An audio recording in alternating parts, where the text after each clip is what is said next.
Cos inverse cos 2π/3 है, तो cos inverse का रेंज 0 से 180 तक होता है, और 2π/3 का मतलब होता है पाई का मान 180 रखिएगा, हल करिएगा 120 आएगा।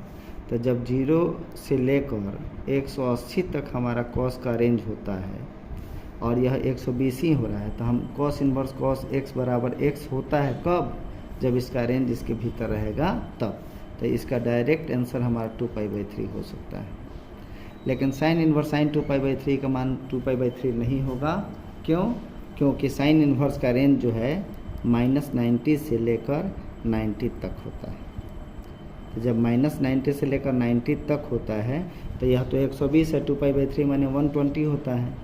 तो यह जब नहीं होगा तो साइन इन्वर्स साइन और 2 और पाई का मान 180/3 रखिएगा ना, 60 मरतबे 60 दूनी के 120, यह 2π/3 रहेगा। साइन इन्वर्स साइन 120 डिग्री आ गया। हमारा रेंज -90 से 90 तक ही होता है साइन का, और यह आ गया 120, इसलिए साइन इन्वर्स साइन 120 नहीं होगा, लेकिन कॉस इन्वर्स कॉस 120 होगा। क्योंकि cos inverse cos 120 cos inverse का रेंज 0 से 180 तक होता है, 120 इसके बीच में इसलिए हो गया। यह इसके बीच में नहीं है, -90 से 90 के बीच में नहीं है, इसलिए इसको छोटा करेंगे। कैसे छोटा होगा? तो साइन इन्वर्स साइन रहेगा, और कभी भी छोटा करना होगा तो 180 या नहीं तो 360 में ही घटाया जाता है, ये जोड़ा जाता है। 90 270 लीजिएगा, सवाल जटिल हो जाएगा। साइन 180 माइनस थीटा दूसरे पद में आता है, दूसरा पद में साइन और कोसेक पॉजिटिव, साइन है तो पॉजिटिव होगा, और 180 में नो चेंज, इसलिए साइन 60 आ जाएगा, साइन 60 आएगा। सही है। साइन इन्वर्स साइन 60 बराबर 60 हो जाएगा। क्यों? क्योंकि -90 से 90 तक हमारा मान होता है, और -90 से 90 के बीच में 60 आता है, इसलिए साइन इन्वर्स साइन 60 बराबर 60 हो सकता है। 60 डिग्री को हम चाहेंगे तो π/3 लिख सकते हैं। एलसीएम निकालिएगा, 3 होगा, 2π + π हो गया, ऐड करेंगे तो 3π/3 हो गया, कटा देंगे तो π हो जाएगा। फिर से इस सवाल को समझिएगा।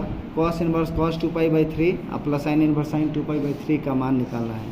कॉस इन्वर्स कॉस 2π/3 है, तो कॉस इन्वर्स का रेंज जो है 0 से 180 तक होता है, तो यह तो कॉस इन्वर्स कॉस 2π/3 माने 120 होता है, तो यह तो ठीक है, इसलिए डायरेक्ट इसका मान लिख दिए।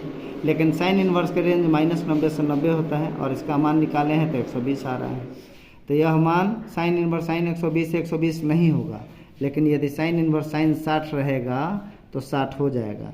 साइन इन्वर्स साइन 75 होगा तो 75 हो जाएगा। साइन इन्वर्स साइन 45 होगा तो 45 हो जाएगा। लेकिन साइन इन्वर्स साइन 120 या 150 रहेगा तो वो नहीं होगा, क्योंकि इसका रेंज इसमें मैच नहीं कर रहा है। -90 से 90 तक चाहिए, और यह 120 ज़्यादा है। 120 को कम करना है तो 180 - 60 कीजिए। 180 माइनस थीटा दूसरे पद में आता है, साइन और कॉसेक पॉजिटिव, साइन है तो पॉजिटिव, 180 में नो चेंज साइन थीटा का मानिए। साइन इन्वर्स साइन 60, अबरी बार 60 हो जाएगा। क्यों? क्योंकि इसका रेंज इसके रेंज के बीच में आ रहा है। 60 डिग्री को π/3 लिखते हैं, बेसिक एलसीएम निकालेंगे और कैलकुलेशन करेंगे, हमारा आंसर आ जाएगा।